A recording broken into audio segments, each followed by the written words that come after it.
He's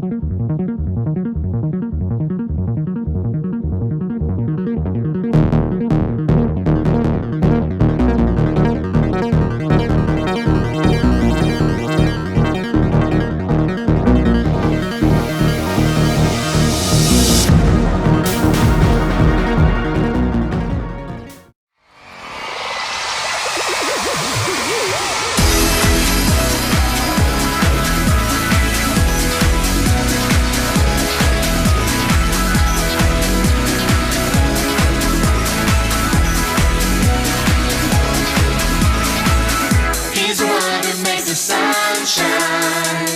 He's the one who puts the moon in the sky. He's the one who hung the stars one by one.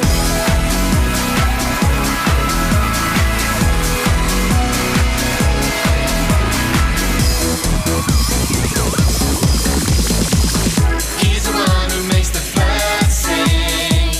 He's the one who makes your dreams so high. He's the one who makes me smile. Day by day, Jesus, you're my superhero. You're my star, my best friend. Jesus, you're my superhero. You're my star, my best friend. Yeah, yeah, yeah, yeah, yeah, yeah.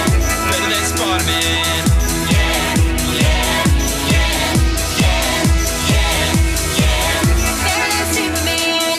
Yeah, yeah, yeah, yeah, yeah, yeah. Better than Batman. Yeah, yeah, yeah, yeah, yeah, yeah. Better than anyone. Jesus, you're my superhero. You're my star, my best friend. Jesus, you're my superhero. You're my star, my best friend. Jesus, you're my superhero. You're my star, my best friend. Jesus, you're my superhero. You're my star, my best friend. Yeah, yeah, yeah, yeah, yeah, yeah. Better than Yu-Gi-Oh! Yeah, yeah, yeah, yeah, yeah, yeah. Better than Bobby. Yeah, yeah, yeah, yeah, yeah, yeah. Better than Action Man. Yeah, yeah, yeah, yeah, yeah, yeah. Better than everyone. Jesus, you're my superhero. You're my star, my best friend. Jesus, you're my superhero. You're my star, my best friend.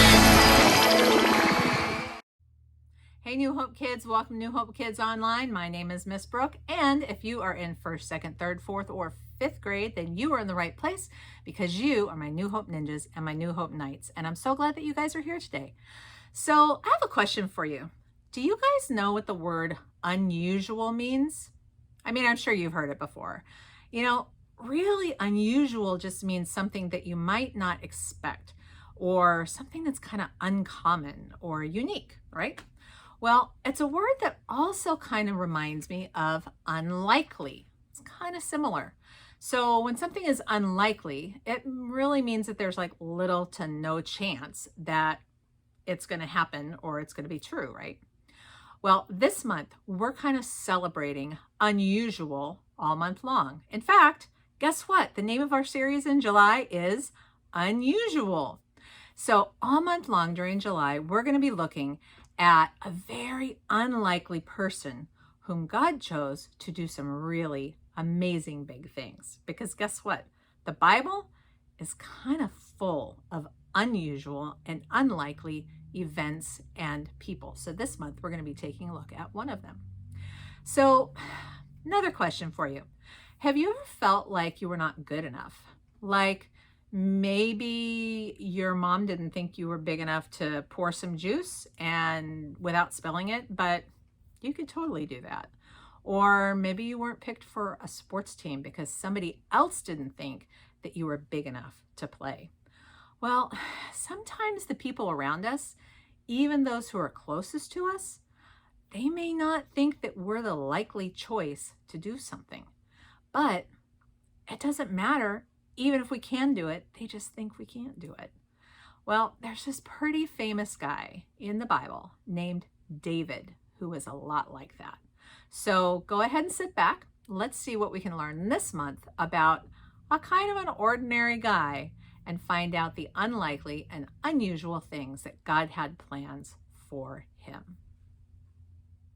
Hi there, little chicken nuggets. It's me, Carl. And I'm Andy. Welcome to Grow TV. Welcome to Grow TV. Hosted by Carl. Where we have fun with our friends, talk about Jesus, and go over everything the Bible has to offer. Now once again, welcome to Grow TV. I can't wait. Hey, Carl. Hi, Andy. How are you? Good. I'm good.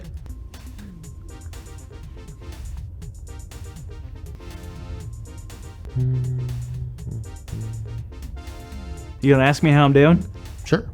How are you? Good. I'm so good. I'm so excited. Excited? Excited for what? I thought it was obvious What? that I would be searching for the most elusive and sought-after creature on the planet. Tony the Tiger? No, of course not. I'm talking about Bigfoot. Bigfoot? Yes, Bigfoot. It's now my mission to find him or her. You mean the mysterious 8-foot creature that lives in the mountains and never been caught? Yes, ma'am. Well, even if Bigfoot was real, what makes you think you're qualified to catch such a huge, mysterious, and unusual creature? How about a letter from the guy who's in charge of the government? You mean the president? Yep. Well, if that was the case, I'd probably believe you, but I highly doubt the president of the United States would ever even... Wait, that letter's from the... President of the United States asking me, Carl, to lead the search for Bigfoot. Wow, Carl, I'm blown away. That's, I'm sorry I doubted you. That's crazy. No worries, Andy. I know it must have seemed pretty unusual. And that's our theme. Yeah. Yeah, you definitely pulled a David on me. Yeah, sure. Wait, a David? What does that mean? Well, the story of David when he was anointed as king, it was very unusual for many reasons.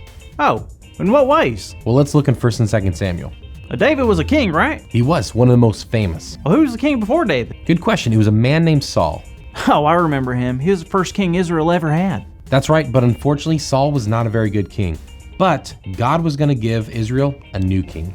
All right, well, now it's time for King David. You better watch out, King Saul. There's a new king in town. Well, what do you mean, well? Well, yes, King David was a warrior, but before he was known as King David the Great Warrior, he was known first and foremost as Young David the Shepherd Boy. Whoa, really?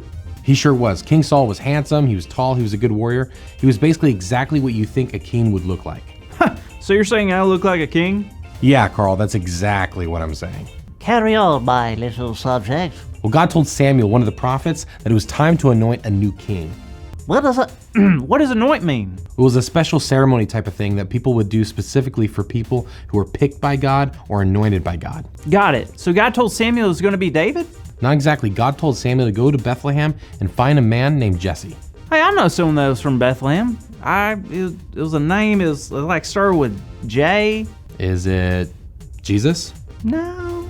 Okay, you keep thinking about it. Anyway, when Samuel got to Bethlehem, he found the man named Jesse, and he found all of his sons, except for the youngest son, and his name was David. But David wasn't there. What was he doing? Like I said before, he was a shepherd, so that means he was out taking care of the sheep. Awesome. So what happened next? Well, when Samuel realized that none of the sons there were the ones that he was sent by God to anoint, he asked Jesse if he had any more sons. So they went and got David? They sure did, and when Samuel met David, he knew that he was the one that God wanted to be the next king.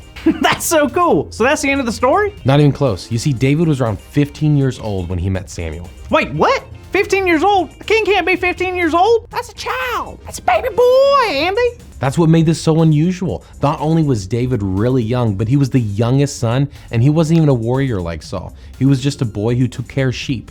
And he's going to lead the whole kingdom of Israel? Yep, and this was just the beginning of the amazing story of King David. He became the greatest king in the Bible and a man after God's own heart. Jesus. Oh, right, the greatest king after Jesus, of course, yeah. No, I remember now. Jesus was born in Bethlehem, so. No way.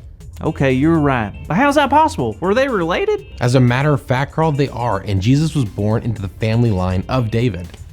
Wow, that's unreal. There's so much about David that I didn't know. Well, good for you. We'll be talking about David all month long, but you know what, Carl? What?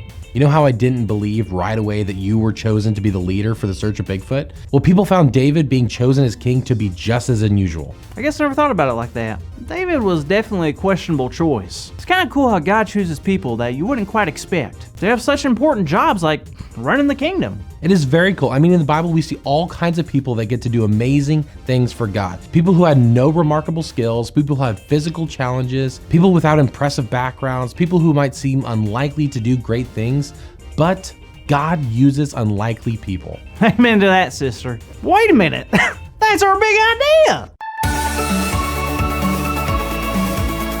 Today's big idea is God uses unlikely people. So let's say it out loud on the count of 3. 1, 2, 3. God uses unlikely people.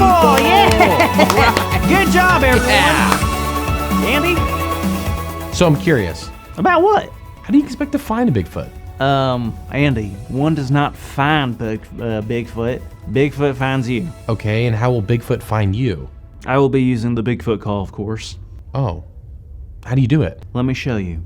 So basically, you have to put your thumbs kind of like that, you know, gently cup your hand, and you just kind of like it's a tight squeeze, but not like too tight. Just kind of like and you just kind of you open it up a little, and you just go, "Here, Bigfoot. Here, Bigfoot." Well, I don't see how that won't work. Have a good week, kids. See you next time.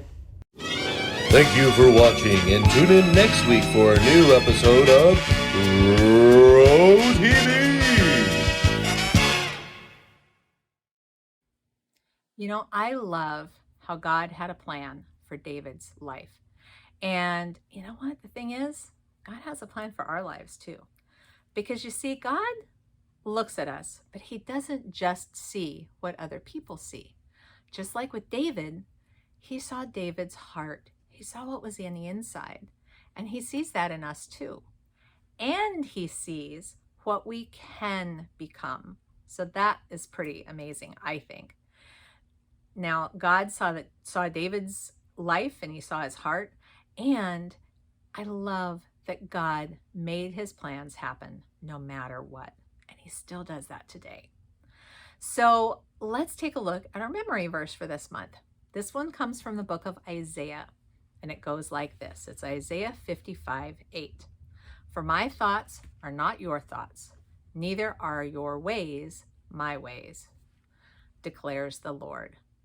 And we're going to put a few really simple hand motions to that. Super easy this month.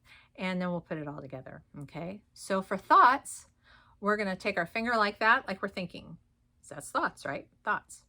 For way, we're going to take our 2 hands like this and move forward like we're making a way for something. So just like this. All right.